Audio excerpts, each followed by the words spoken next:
everybody. Welcome to the Daily AI Show. It is Friday. Thank goodness it's Friday. It's February 20th, 2026. I am Beth Lyons. With me in the studio today is Andy Halliday, back from a snowy adventure, about to go maybe on another snowy adventure. We'll see. That's true. We do expect Karl will pop in at some point. And Andy, how you doing today? I'm well, thank you. Glad to have an extra day to prep for my trip to Canada next week. That's great. Yeah. And I am not going to Canada next week, which was initially planned. I'll still be in the US for a little while longer.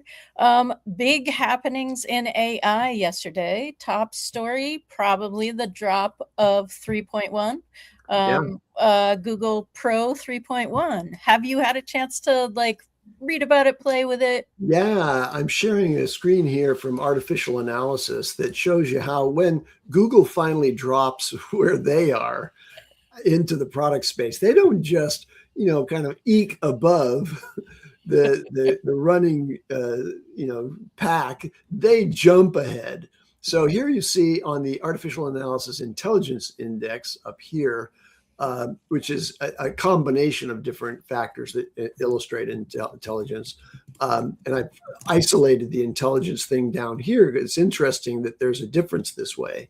But if you look at the combination of its skills, which includes agentic performance and other not purely kind of reasoning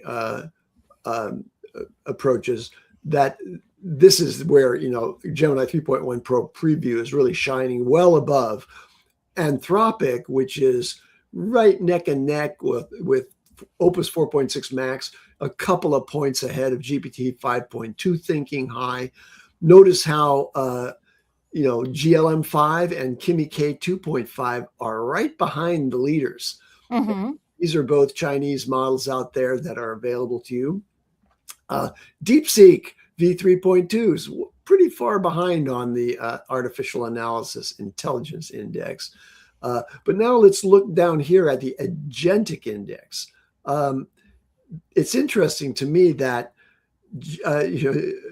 Google Gemini 3.1 Pro preview on its agentic skills is way behind Opus 4.6 Max and regular Opus 4.6 at 64. So that's a pretty big spread back to Gemini 3.1 Pro preview.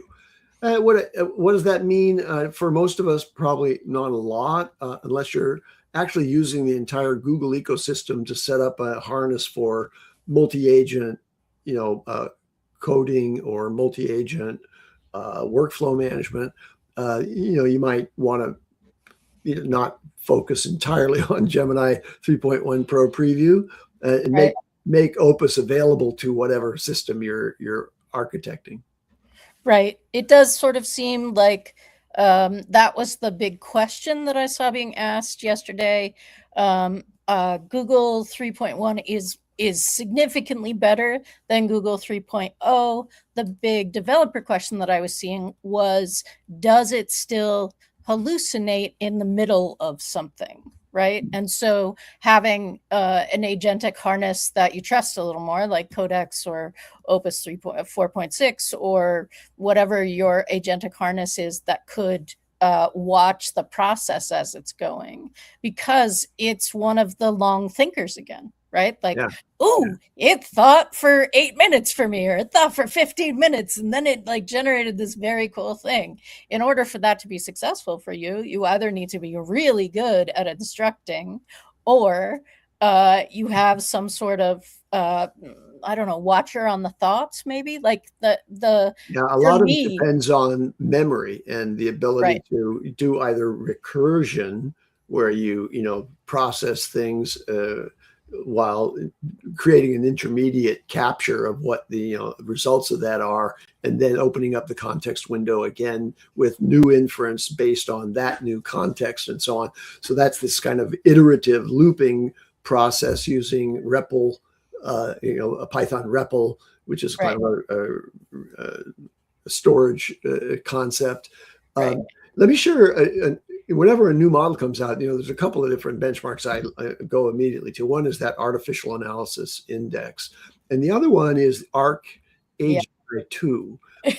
But and this is the thing that's measuring, where these players are in the progression towards an effective accomplishment of artificial general intelligence. And these are really complex reasoning tasks that make it hard for any of the models to really get significantly above 60-70%, which you see where the players were just recently.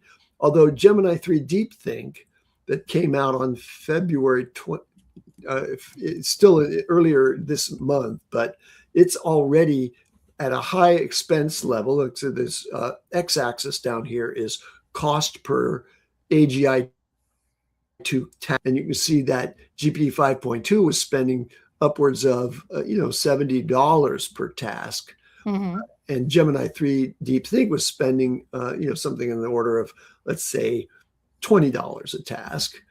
Look at this. This is a pretty logarithmic scale, looks like here.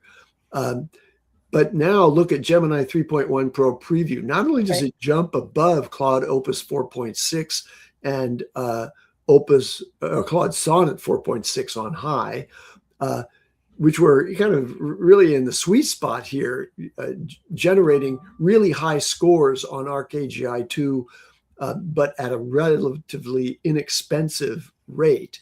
Now Gemini 3.1 Pro Preview pushes it back to $1 per task. Yeah. And yet goes upwards of, 75-78%, somewhere in there. So very impressive performance on ArcAGI2 by Gemini 3.1 Pro, which just came out yesterday. So I wish that I love that result, and I agree we're seeing that trajectory. I'm not sure that I have seen something that compares that with consistency, right? So how many times do you have to answer the question? How many times, like you got to one-shot the question, you one-shotted a bunch of questions. It was really impressive.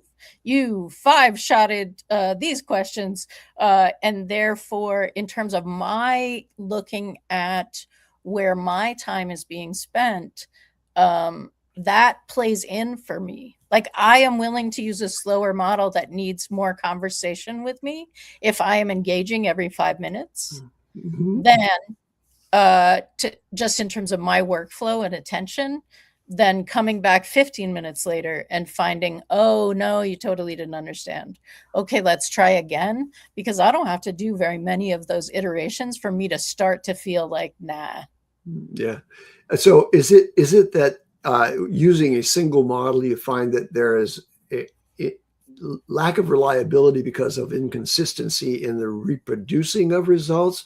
Or is it that you're talking about inconsistency across models, which is, oh, this model doesn't reliably produce the things that I need as compared to apparently the way it reliably produces solutions to the difficult tasks on the ArcAGI prizes?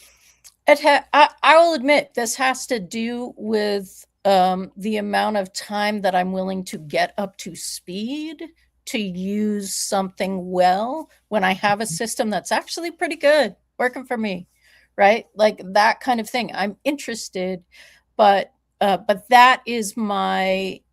where I'm looking at cost factor in terms of I just haven't been someone who was excited as many other people are. Like you can give it a task and it goes for half an hour. My question to that is, did it come back with the right thing, or did you give it the task multiple times? It went for a half an hour each time, and eventually it came back correct. That's just not that's asking me to hold a lot of context in my head, which is not my relationship with AI. I'm giving you context. You'd probably pay more attention than to the x-axis on that ArcAGI display, which is, hey, did it have to repeat that process, burning tokens repeatedly in order to get to the right solution? Or as in the new case of Gemini 3.1 Pro, that it only costs $1 worth of tokens, to do a Right. task on AGI 2. And yes, absolutely. I think for me, when it's $1 now, my time, like I'm valuing my attention and time, I guess. Yeah. And I feel like in the age of AI, that becomes a higher and higher cost.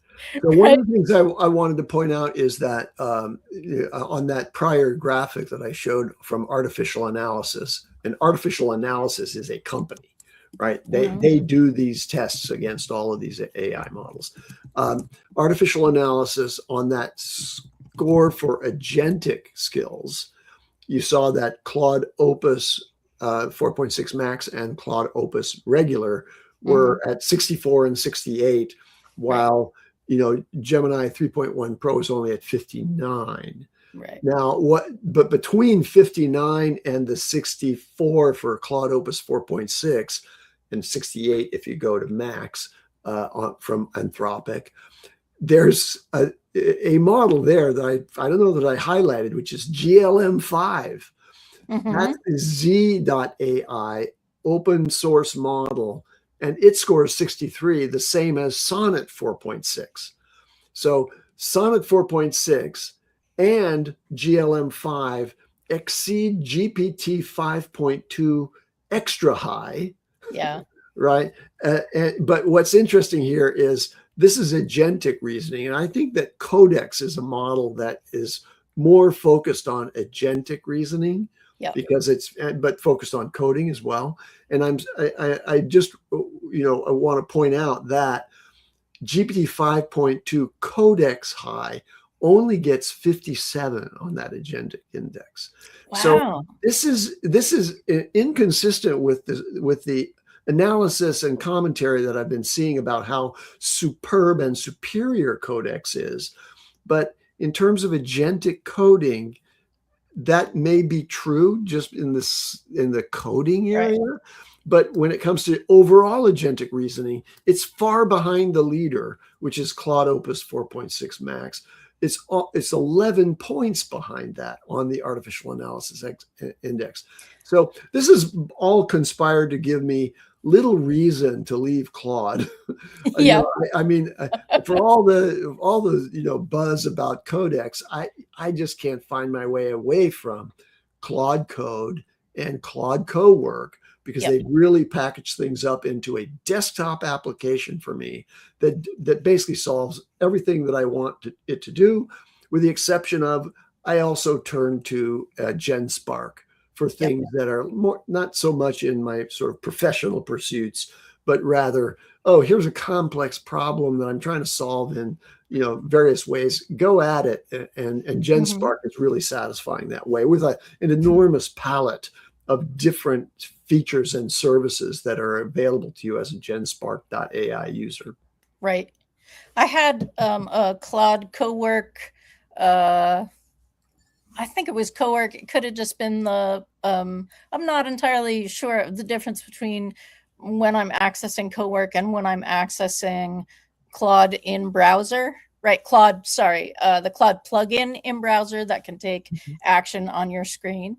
But I did that the other day. One of the frustrations that I love Perplexity still for research, but one of the frustrations that I have is that there is not an easy way to download the entire conversation. You must copy paste each piece of it. You can download their answers in multiple formats. You can create pages and spaces and all of the things, but only with that one answer. This was, hey, this whole thing, copy paste, make me a markdown file with the entire conversation so that I can pull it into context. And that wasn't fast, but it didn't matter. It was very much a set it and forget it. Okay.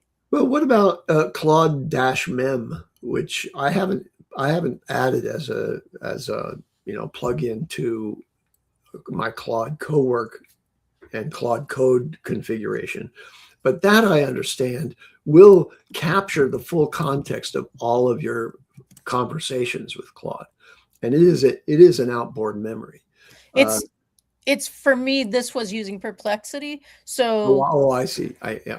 yeah, Claude absolutely is capturing all of the So you're saying context. Perplexity is falling short in your estimation because of their inability to capture or allow you to simply one-click capture the full conversation. Yeah, because like, I are we still thinking, like, how are we not looking at that and saying the average user doesn't just write one thing and get a response and boom, that's fine. That's all I have to download. I'm not concerned about it.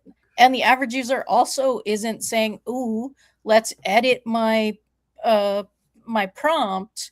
And so I still just play with this user assistant, the same one each time. Average user is saying, "Thanks. Let's do this now. Let's research. You've given me 4 additional questions to ask." Like, that kind of thing is frustrating to me, and has been for a while. And this was like, oh, that's lovely, right? Yeah. So I have a Google Doc select repository for things that I have captured from long conversations because I don't trust the platforms that I'm using, including Perplexity, to retain those if it's important. But I have never gone back to look at one. They're too long, and so it's like, I'm a fan of compaction, and relying on the AI to develop, either a new response, maybe an updated response using a better model than existed at the time that I captured that conversation. And I just don't ever go back. So, and I'm not sure what I would do with those documents if I did go back to them. I'd have to have another AI kind of summarize them and tell me what happened in that conversation. Right. So like many other things that I store and retain for possible future use, the probability that those will come back into my workflow is very low. Well, and that was part of my process. So I was researching the water situation in Halifax, Nova Scotia, and there are water restrictions in a certain area. And I was like doing some research about what is possible there. And then I wanted to pull that full conversation into another AI, right? So I went over to ChatGPT and said, okay, so you can see this conversation. Let's talk about what you see in this that you think is really great, and where do we miss? Like, what poke holes in this? Like, let's do this. And I love to do that. We do that with code, but I love to do that with thought pieces as well. Yeah, right? Nice. Yeah, so Gemini 3.1 Pro preview is out. And I think the big takeaway for me is that the Gemini that you're experiencing in the Google Apps suite across the board and everything that you do at google.com is going to be driven by, the smarts, the incredible smarts of Gemini 3.1, which are substantial. So yeah, especially in the case of reasoning, as we saw in looking at the ARC AGI2 leaderboard, that's the quality of AI intelligence that's being applied to the whole Google ecosystem. Yes, and it came out in Notebook as well. So we would be remiss if we were not also reminding people that when Gemini releases a model, it's immediately available for free. You can go to Google AI Studio and use it, test it, do all the things. You can do dev stuff there. You can do interaction kind of stuff there. And what has happened lately is that they're also releasing it immediately as an improvement to Notebook LM, which is also free. I'm curious whether the anti-gravity application also includes 3.1 Pro preview as free. Like you may have to use a paid account. Now I have a workspace account, an individual workspace account. So I think I can't test that question. But if there's a free user out there who wants to download anti-gravity, which is a very cool thing, you can use it to view markdown files and so on, but also do agentic coding for you. just check and see if you can get access to the top model, or whether, they basically throttle you as a free user back to, oh, poor you, Gemini 3, which is plenty, plenty for you. So one of the things that you mentioned in talking about this was how far back DeepSeek is. We are on the watch for a drop from DeepSeek. They have not done something recently in this process.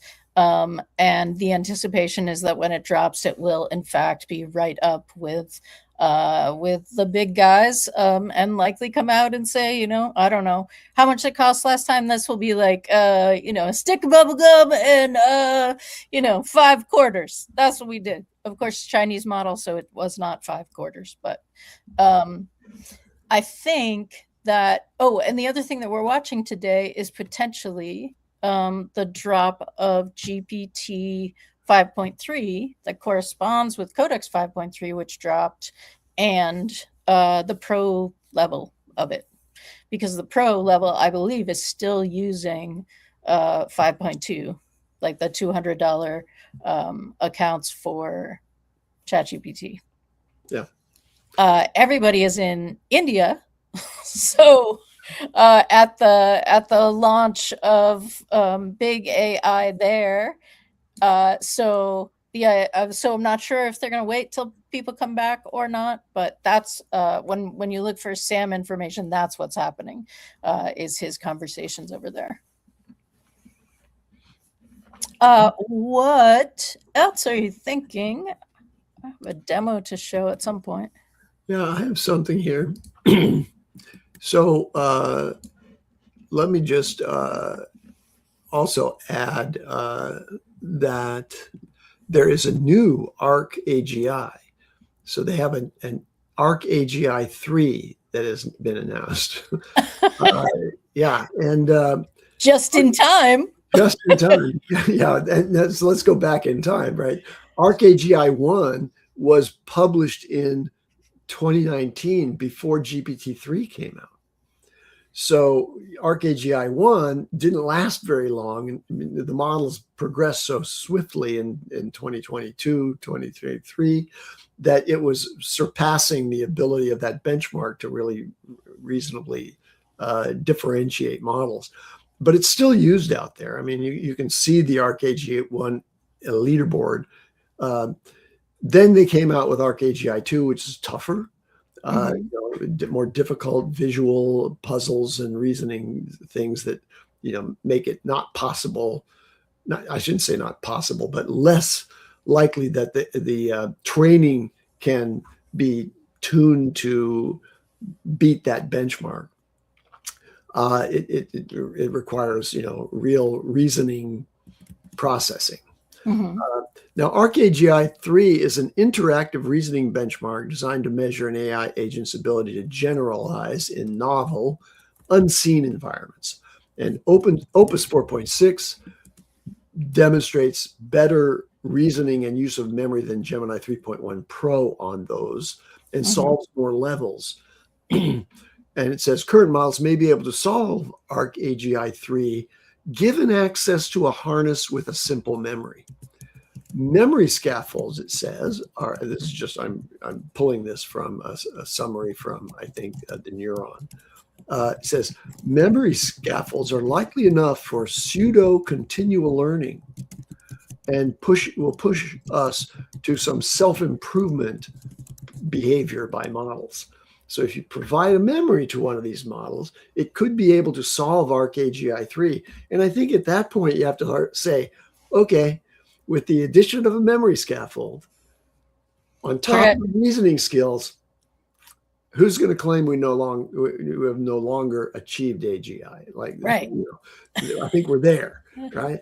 So somebody should demonstrate that pretty soon. I have, as you know, been a commentator for many months saying, look, you can keep pushing the bar higher and higher, but the models I'm working with, I consider to be capable of average, if not general intelligence, right? They're much smarter in many ways than I am.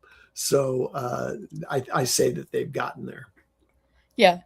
I think it's funny that we have a harder time seeing generality, right? Like, I don't know, is that general? That's better? No, it's super now, right? Like, absolutely. That's somehow a clearer line to see. Yeah. And the like the measurement and the label itself of AGI ceases to have value with each push of the bench of the, like, you must be this tall to ride this ride, right? Yeah. So yeah, I mean, it's like, I don't know, it's like playing games with your big brother. If any of you had those, nope. We got a new rule. You didn't win this time either, because there was a new rule that was added that you didn't know yet, which is why I still it's not, you have not achieved the level yet. Okay, I have a couple of little news items I wanted to share with you all. Cool. Apple Podcasts, I think our show is out on Apple Podcasts. Maybe not, but if so, heretofore, it would only be audio. But Apple on Monday of this week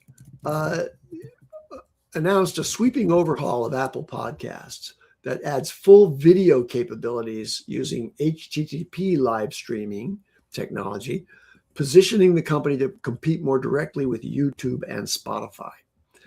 So now we're in the fray, with our StreamYard podcasting, which feeds, like, we have a platform called StreamYard that we use to do these podcasts, and those go out to YouTube Live, they go to LinkedIn Live, and they go over to Spotify. I'm not sure. I don't think we're live on Spotify, right? I think Spotify's delayed, but I'd have to ask Brian that question. And those are the three primary platforms on which you can see the Daily AI Show. But now we should be pushing to Apple Podcasts because they're supporting video. And not that our, smiling faces are necessary to understand most of this, but we sometimes share the screen, and we do show things. And it's useful to have a video feed when you're listening. And you can just, put us on in the background. And when we say we're showing something, jump over to your screen. Check that out. The other thing I wanted to share, you guys talked at length yesterday about Apple's fast tracking of the 3 camera equipped, wearables. And I just want to comment, my own perspective on that is that it's interesting that, there's no display in any of those, right? They're not trying to make it an interactive thing. And I think it's still an open question whether there's going to be audio in the glasses, because the picture that I saw was, Tim Cook, it probably AI generated, but Tim Cook wearing the glasses with their dual cameras, and then had AirPods in. Mm-hmm. So I think the expected user configuration is going to be, you have your AirPods, they also have a camera, but it's a low resolution camera just on one side, I think. I don't think they have cameras on both sides, but maybe they do. But they have a low resolution camera just to provide sort of context analysis of the space that you're in. Mm-hmm. And then, you're going to get all your audio through that. And all of these things are being coordinated by the iPhone, right? Mm-hmm. So none of them are standalone in that respect. You're going to be an iPhone user if you're going to use the Apple system of wearables. So anyway, there's that. Well, yes. And sorry, as someone with rather large cheeks, what is the camera doing on my earpods? Like, am I getting like, wow, that's half of a nice thing that I saw, or am I like, this is like the chest camera? Beth, you're going to want to have eyes in the back of your head, and those are blocked by your ears, unfortunately. But for both of the sides, like if they have cameras in each of the AirPods, then you're going to have visibility, of low res visibility to the sides that you don't have in peripheral vision today, depending on where you're facing. And now we're talking, because that is the advantage of animal vision, right? Animals often have a more It's not Prey, 360, but it's a wide. prey, Yeah, prey prey animals. animals. Yeah, Yes. that's right. Good. So Okay, that's your dose of nature for today. The other thing that I wanted to mention is that WordPress is a very popular and widely used platform for website development and presentation. And WordPress has had a website builder for some time, so you can actually get AI assistance in building your website. But now they've added a capability that allows you to edit and generate new content and design inside WordPress.com. And then they added a Claude connector. So the Claude connector is about connecting Claude to your WordPress website in a way that it can analyze the use of your website and provide you with contributions of some sort, recommendations, analysis, graphics, etc., about the utilization of your website across all of its pages, and give you guidance about where you might want to use the editor, the in WordPress AI editor, to make changes to your website and its content in order to improve the flow of traffic in your site. So an interesting coordination between WordPress, AI in their in WordPress editor, and then also Claude looking over the shoulder at all of the activity, providing you with statistics on what's happening in your website and recommendations about how to improve it. See, now that starts to be interesting. Like that for me is sounds like a fun experiment, right? Yeah. So let's grab a really long tail keyword, interesting niche site on one of my very many interests. So no lack of candidates there. But then what does that do? Like if that's just a clean, it's not my livelihood and therefore I care deeply about it. It reminds me, Karl, you had an experiment a couple months ago where you were giving AI control of maybe Google ads. You were having them run a campaign. Yeah. Similar kind of idea here, right? Like, okay, I have ideas about what I want, what I'm interested in this week, and what I want to publish, but I give control over to WordPress's Claude to say how, when, all of those kinds of things, and to maybe give me ideas like, this is what your people are wanting. Maybe think about publishing something like that. Well, Yeah. I think like the with I think Sonnet 4.6 with what its tooling and agent benchmarks are, I think when you go into Cowork or you go into Claude Code and actually set up whether your team orchestration agents, your sub agents to actually execute work for you, as long as you have an MCP or you're using Claude and Chrome, I think like as long as you also accept the fact that it'll probably be a little bit slower than you, but you can do multiple pieces of it. I think that's kind of like, it's all about based on your expectation of what you think it could do versus the hype that people say it will do, and also how much cost it will, right? So it depends on what you're using and if you're going to get rate limited. Because Opus 4.6, you will get rate limited unless you're using the API. So Andy was talking about Claude in WordPress.com. Yeah. And I would think that that's part of what you pay for, is that you don't get that Claude doesn't get rate limited because of that agreement. Yeah, right? That one doesn't, yes. But the thing is though, similar to Microsoft Excel agent, you have the ability to switch to Claude model. You've got to think, what did WordPress, what is their system prompt on top of it? Right. Will it be better for you to just use Claude or Claude Code, have its Chromium and run your WordPress for you versus you using the weird version either? Well, they describe it as a Claude connector. But you're right. They in the connection, they could be, just putting curbs around, what it's asking Claude to do. So are we talking about a connector, or are we talking about in WordPress, there is actually a Claude kind of tool in there? I don't have a WordPress site and I don't use WordPress, so I can't answer definitively. Okay. Yeah. But I think you could use connector interchangeably with integration here. So there's an official integration of Claude into WordPress.com, and who knows what the actual details of that are. Well, Karl, go find out, please. Yeah. No, I think it could be a fun show experiment. Yeah. Let's build a website on WordPress.com. Where is our new website, by the way? Jyunmi and I were talking about it.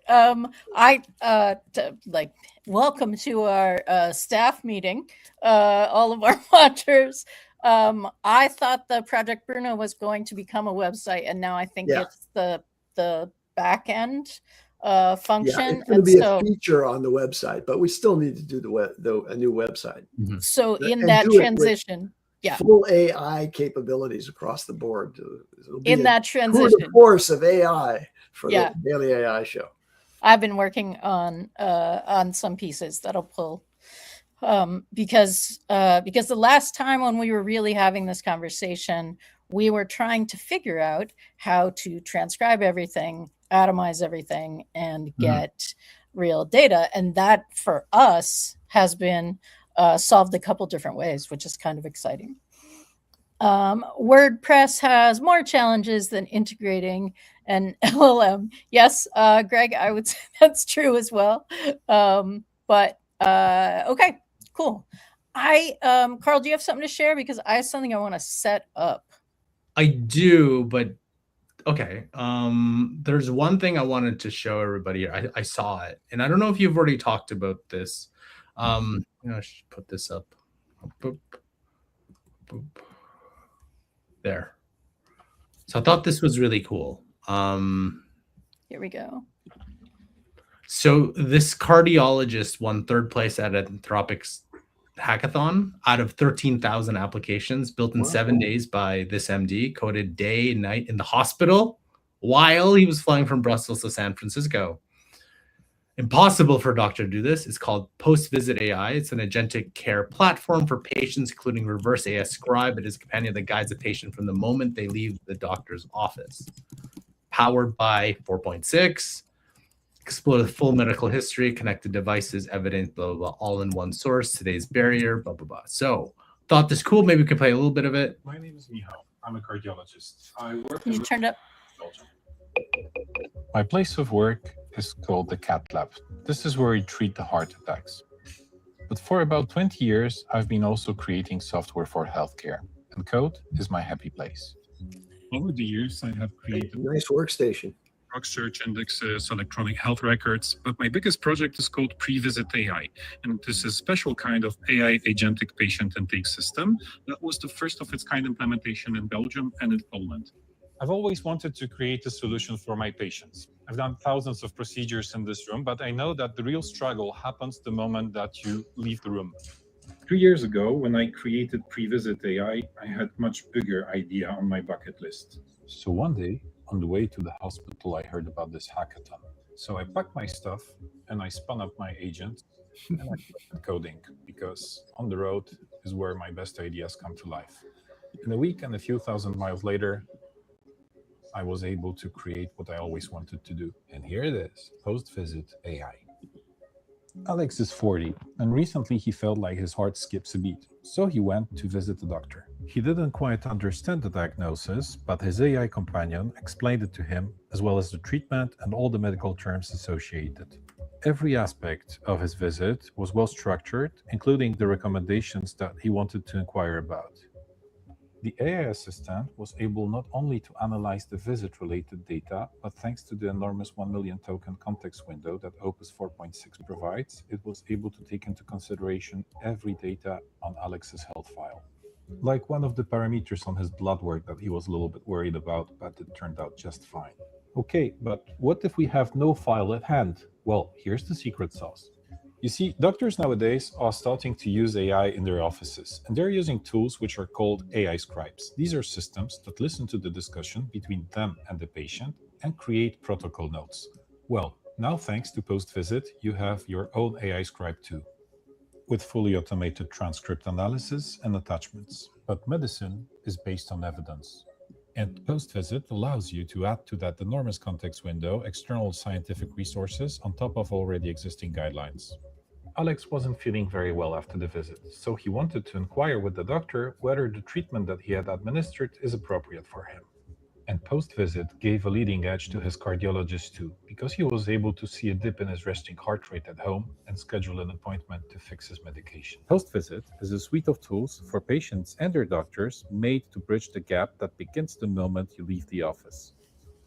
Built to All right. Wow, nice. Yeah, Well, yeah. really nice.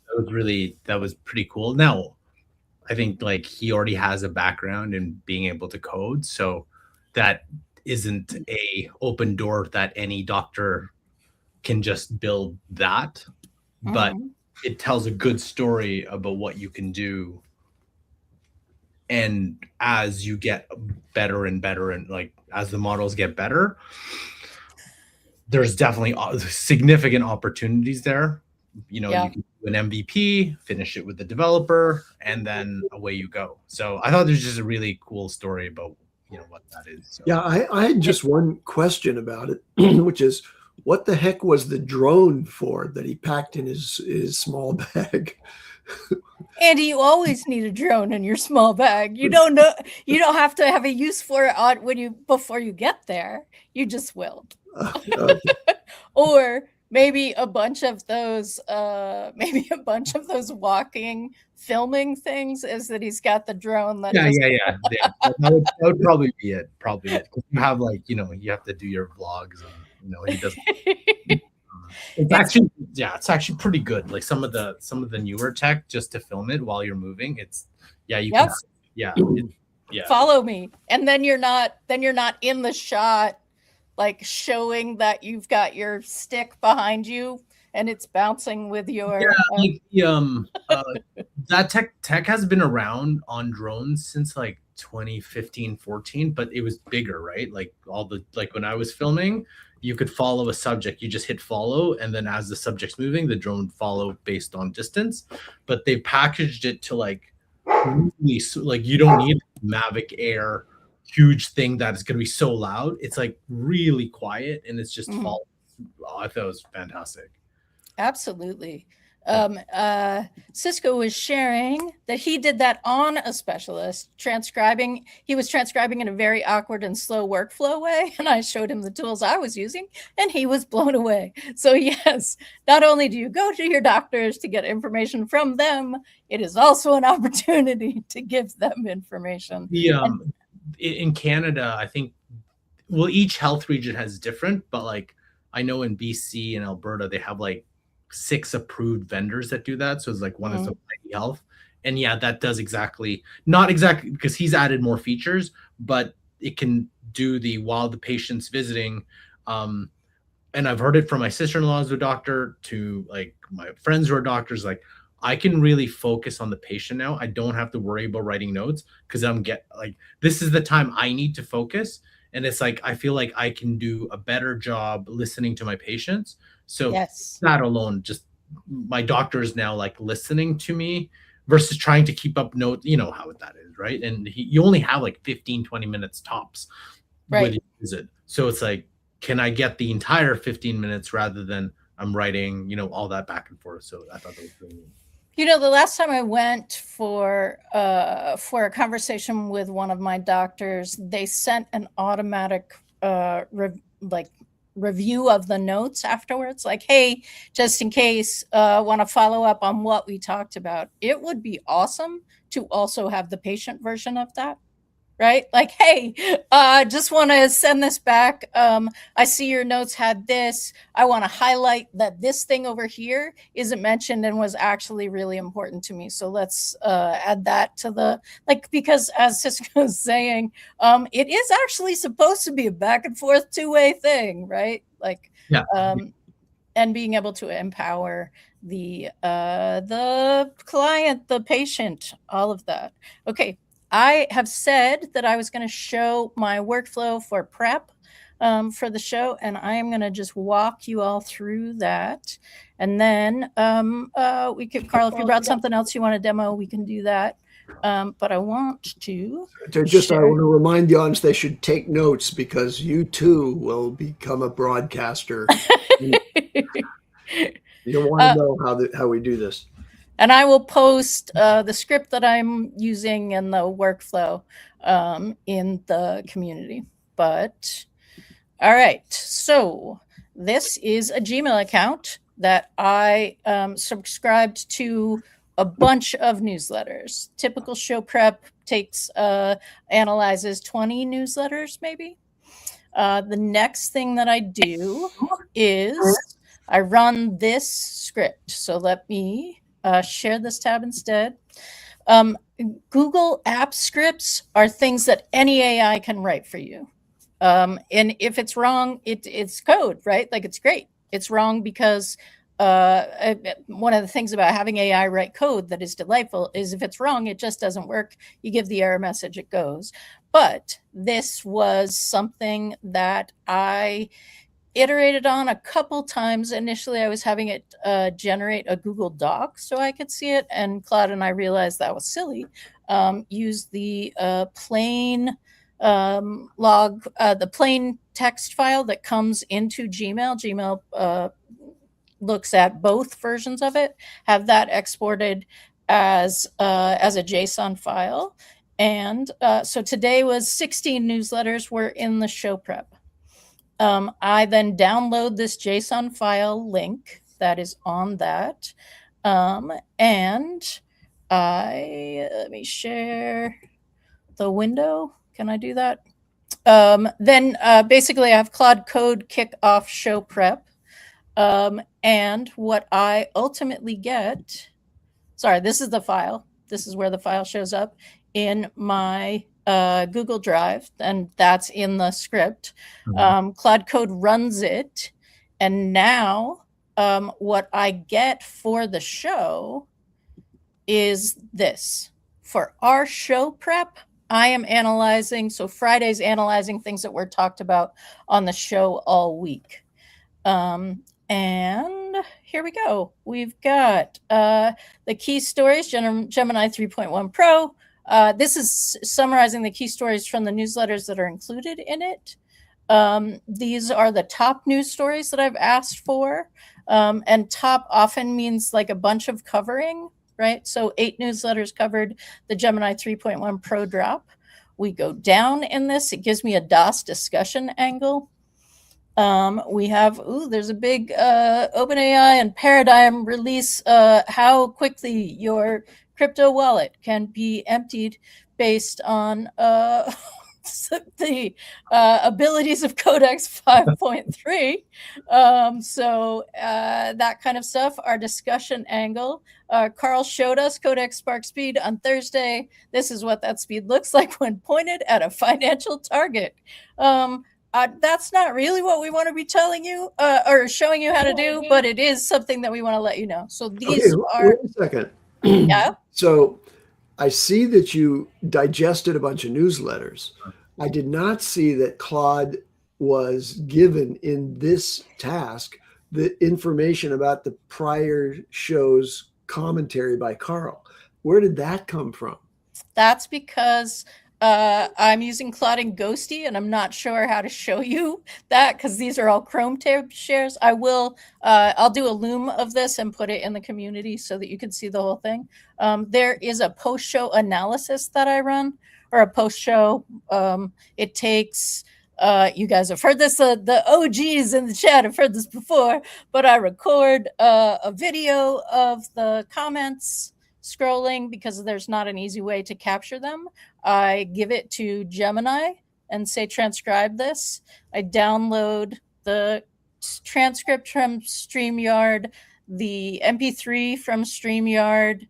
MP3 gets diarized with Scribe from 11 Labs. It's 40 cents for an hour. You guys should totally do it. It's a transcript of It's a word-based transcript, so each word, and you can then really diarize speakers. Then all of that gets analyzed and suggested repurposing and those sorts of things. But then this piece gets analyzed all week. Because one of the things that I think we haven't done a great job of is follow-up. We talked about this on Monday, and now this is something that's happening. So I'm just quickly going to go down a little bit more. So all of these are the stories. Then we have like little ones, new angles. Previously, Brian teased Lyria 3 as a story for Friday. Karl, you said that Brian was going to be on the show today, so my AI thinks Brian is here. I was like, oh, sorry, this is not happening. There are mistakes, right? Like Brian teased this on Thursday. That wasn't Brian. So just like it is a really interesting collaboration and a way of synthesizing data, whether you're on a podcast or not, right? This gives you your angle again. So I will, do you have other questions? Because I'll stop sharing. No, cool. That's great. I want to fully understand how we can, to the benefit of the tools that we're building for our website and the sort of the longer term legacy archive that is the history of AI as observed by us day after day over many years. I'm interested in seeing how all of that can be brought forward into Claude's understanding. Yes. For the context and background, recent and long ago, right. That could be part of the commentary. So I love the idea of being able to have that brought into Claude's analysis that presents the talking points that you can use. And one of those things I'm looking for in the future is not just, this week Karl, remember Karl said this, but rather here's a progression of things that we said about this topic to just give you the timeline of what's happened in AI over the course of several years. And for a personal use case, I'm doing this for prepping and making the ability to publish things out of what we have said, because that is something we do not do, and it's right there. But I am not the co-host on the thing that is like, ooh, more to write. I'm in my happy place. More to automate and do things. But what I will say is what part of my interest is that I want to, like, I'm in the show. I'm saying what I'm saying. What I'm saying comes from my perspective and what I'm interested in. I don't have a really great bite-sized, this is what Beth focuses on. And I would like an analysis to do that for the last 90 days, right? Like that's helpful for me. That's part of this. So I want to just show, by contrast, my show prep process. There's nothing to see. I'll tell you about it very briefly, though. I roll out of bed. I get some coffee. I have a subscription to Miko, which basically lists all of the newsletters that I follow for AI. I click through the ones that I find most immediately useful. TLDR.ai is one of them. Neuron, Rundown, AI Breakfast, etc. And I never have enough time to read more than one or two before pushing myself into the chair here. And so my process is not AI assisted.